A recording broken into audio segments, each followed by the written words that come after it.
सदन आज चर्चा कर रही है।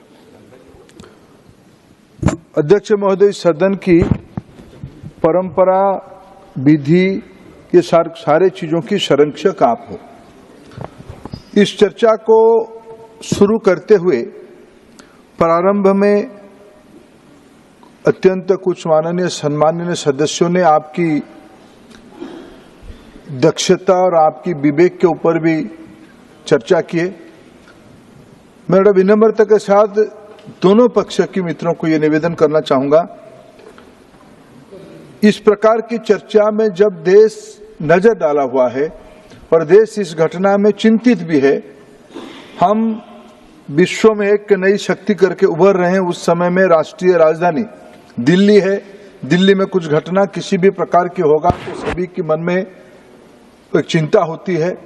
और जो घटना पिछले 27 जुलाई को हुई है, इसको कितना भी हम खेद प्रकट करें, कितना भी हम दुख प्रकट करें, उस परिवारों की कोई भरपाई होने वाला नहीं है। और मैं मानता हूं सदन शायद इसी विषय में सहमत है। हम उन परिवार के प्रति अपना श्रद्धांजलि ज्ञापन करते हैं और निश्चित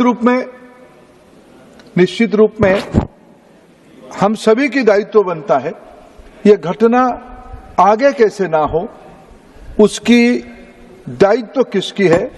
ये राजनीति लापरवाही बनाम जिम्मेवारी की नहीं होनी चाहिए, जिम्मेवारी होनी चाहिए। लापरवाही तो हुई है, किसी ना किसी को तो उसमें उत्तर देना पड़ेगा, दायित्व लेना पड़ेगा, जिम्मेवारी लेना पड़ेगी, तब जाके उसमें से कोई समाधान होगा। आज इस चर्चा को आगे बढ़ाते हुए जब आदरणीय सुधांशु जी ने इस चर्चा का शुरुआत किया और अभी तक जो चर्चा हुई है, कई प्रकार की तर्क, कुछ जगह पर अगर ये संसदीय अपशब्द नहीं है तो मैं अध्यक्ष जी कुतर्क का शब्द भी लगाना चाहूंगा। कुतर्क संसदीय है या असंसदीय है? नहीं, कुतर्क को बदलिए। मैं आपके आदेश के हिसाब से उसको नहीं, सुझाव है, कुतर्क को बदलिए। तर्कहीन, तर्क और तर्कहीन। एक सेकंड, और अपने यहाँ शालीनता का इतना स्तर बढ़ाओ कि लोग प्रभावित हों और सीखे भी। धन्यवाद आप तो हमेशा ही संयमित रहते हो, पर ये कीजिए, इधर भी संयमित रहते हैं। ये सर हम सभी के लिए लागू है। ये पहले तो मेरे ऊपर लागू है कि मैं इस सदन को इस प्रकार की कोई भी शब्द के माध्यम से गुमराह ना करूं, कोई मर्यादा हानि ना करूं। इसकी सबसे ज्यादा जिम्मेदारी अध्यक्ष जी मेरे बयान में मेरे ऊपर होती है।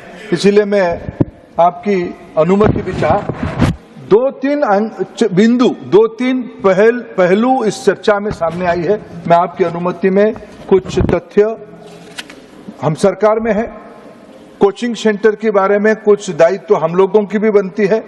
शिक्षा कॉन्करेंट लिस्ट में एक बिजनेस है, कॉन्करेंट लिस्ट की विषय है। दोनों राज्य सरकार और केंद्र सरकार की जो दायित्व में यह व्यवस्था है।